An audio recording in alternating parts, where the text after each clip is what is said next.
एक क्वेश्चन है जो काफ़ी बच्चों को डाउट था इस पे, तो इसको मैं बताता हूँ तुरंत। तो यहाँ पे क्वेश्चन कह रहा है one very useful application of integration is finding the area and volume of curved figures that we couldn't typically get without using calculus.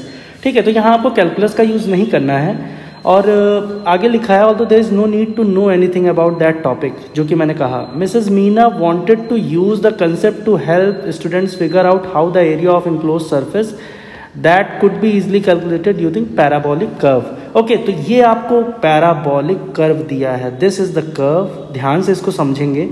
और इस कर्व में क्या है, ठीक है, इस कर्व में ये आपका L है, ठीक है, ये आपका H है ना, ये पॉइंट जो यहाँ नीचे लिखा है, ये आपका Q है, ये K है यहाँ पे, ये P है, ठीक है, और ये O। तो जो पैराबोलिक कर्व के पास में है, जैसे हम किन पॉइंट्स को निकाल सकते हैं, L को निकाल सकते हैं, H को निकाल सकते हैं और K को निकाल सकते हैं, ठीक है। बाकी हम Q, P, S, R, क्योंकि ये रेक्टेंगल के पार्ट्स हैं, हमें नहीं पता इनके कोऑर्डिनेट्स, तो हम इनको नहीं निकाल सकते हैं। अब देखिए कैसे निकालेंगे। The diagram shows the sketch of the curve. ध्यान से देखिए, कर्व का इक्वेशन आपको दिया है, दिस इज द कर्व, जो कि मैं पहले ही बता चुका हूँ, ठीक है। इसका इक्वेशन आपको दिया हुआ है, तो इक्वेशन आपका है y equals to 36 minus x square.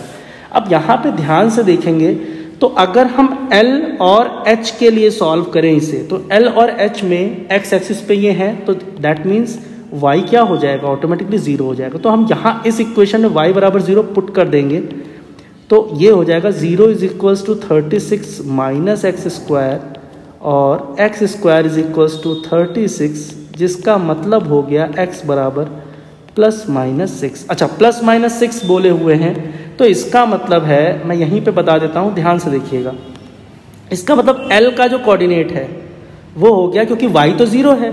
अच्छा, ये ओरिजिन के इस तरफ है, तो इसका ये हो जाएगा -6,0 और H ओरिजिन के इस तरफ है, तो ये हो जाएगा 6,0। अब हम सॉल्व करते हैं फॉर K के लिए। सॉल्व करने के लिए क्या है, K की वैल्यू में y पे है ये, तो ऑटोमेटिकली x बराबर यहाँ पे 0 है, तो हम इस इक्वेशन में जो ये दिया हुआ है y is equal to 36 minus x square, इसमें x बराबर 0 पुट कर देंगे, तो y बराबर हमारा आराम से 36 आ जाएगा।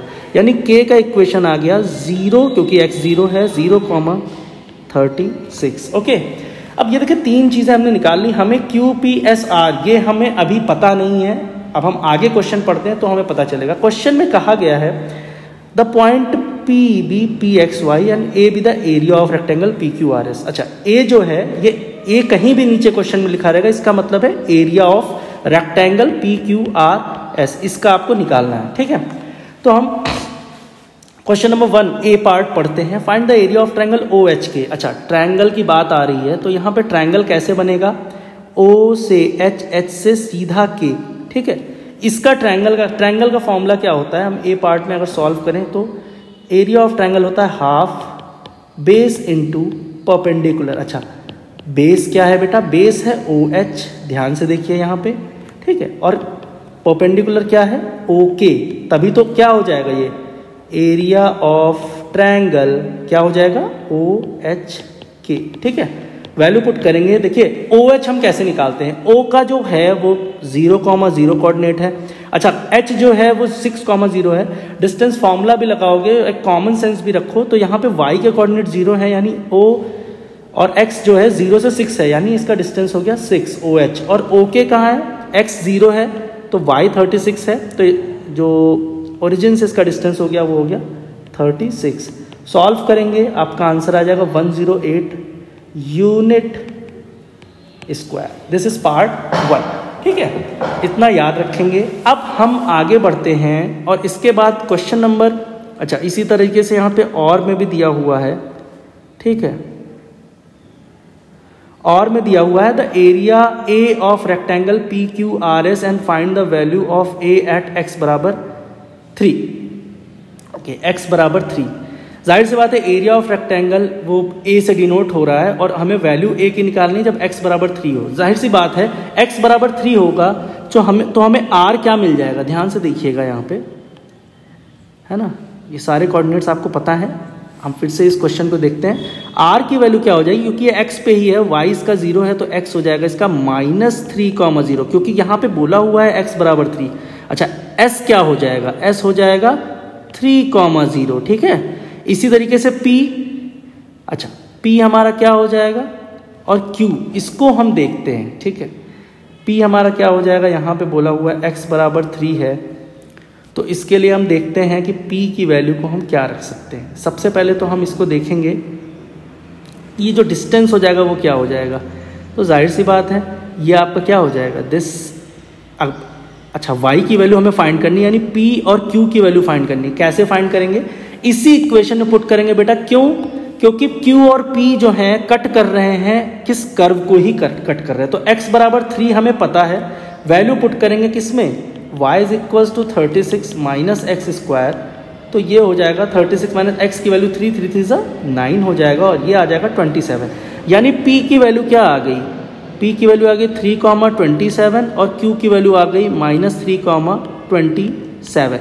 ध्यान से आप इस चीज़ को अगर देखोगे, ठीक है, अगर इसको ध्यान से देखोगे तो यहाँ पे जो एरिया ऑफ ट्रायंगल, जो सेकंड पार्ट में इसका ये बता रहा हूँ, एरिया ऑफ रेक्टेंगल, ये क्या हो जाएगा, लेंथ इनटू ब्रेथ हो जाएगा। और लेंथ क्या है आपका, तो लेंथ -3 से 3 का मतलब हो गया 6, और ब्रेथ देखो तो पीएस को ही देखते हैं। तो पीएस में देखो एक्स के कोऑर्डिनेट सेम है 3 और 3, तो इनको हमें मतलब नहीं है। वाई कितना बढ़ा, 0 से 27, तो ब्रेथ हो गया 27, इसको मल्टीप्लाई करेंगे आपका आंसर आ जाएगा, ठीक है। तो ये सेकंड पार्ट भी हो गया। अब इसके बाद इसका हम थर्ड पार्ट देखते हैं, यानी कि B portion, find the non zero value of x for which a मतलब एरिया ऑफ रेक्टेंगल 0 हो जाए। एरिया ऑफ रेक्टेंगल कब 0 होगा, जब हम देखियो एक्स की वैल्यू तो हमें निकालनी है ना, जब हम वाई को 0 कर देंगे। ये जो 27 है अगर हम इसे 0 कर दें, यानी इस वाई की ब्रेथ है इसको हम क्या कर दें, मिनिमाइज कर दें, तो जो एक्स की वैल्यू हो जाएगी इसके लिए क्या हो जाएगी, एक्स की वैल्यू हो जाएगा 3 और -3, ठीक है, जो यहाँ पे पहले से ही दिया हुआ है। लास्ट क्वेश्चन है find the length of the line segment HK। अच्छा तो HK की वैल्यू हम कैसे फाइंड करेंगे, ध्यान से इसको देखते हैं, है ना। डिस्टेंस फार्मूला आपको सारी चीज़ें हमें बता दी थी। H का कोऑर्डिनेट हमें बता दिया था, हमने क्या बताया था सर, हमने बताया था ये H का कोऑर्डिनेट है क्या 6, यहाँ पे देखिए H का कोऑर्डिनेट 6,0 और K का कोऑर्डिनेट K भी हमने यहाँ पे फाइंड किया हुआ है, ठीक है, तो 0,36। आप जाहिर सी बात है इसमें क्या करेंगे, डिस्टेंस फॉर्मूला लगा दीजिए और आपका आंसर आ जाएगा। तो ये इस तरीके से, अच्छा डिस्टेंस फॉर्मूला जिनको नहीं पता है तो मैं उसको भी बता देता हूँ, डिस्टेंस फॉर्मूला किस तरीके से आप लगा सकते हो। डिस्टेंस फॉर्मूला हमारा जो HK आएगा वो आ जाएगा √x1 - x2 का whole square plus y1 - y2 का होल स्क्वायर। इसमें आपको x1 और x2, जैसे इसको अगर आप फर्स्ट कोऑर्डिनेट को सेट कर देते हैं h को k को, तो ये x1 वाले वैल्यूज हो जाएंगे, और ये h वाले को आप x2 ले सकते हो, x2 y2।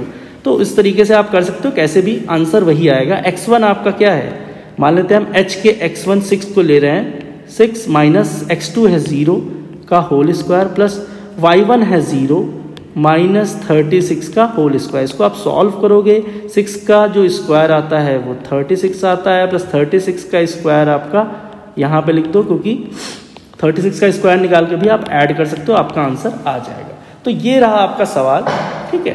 तो all the best for your board examinations and thank you, ठीक, चलिए ऑल द बेस्ट।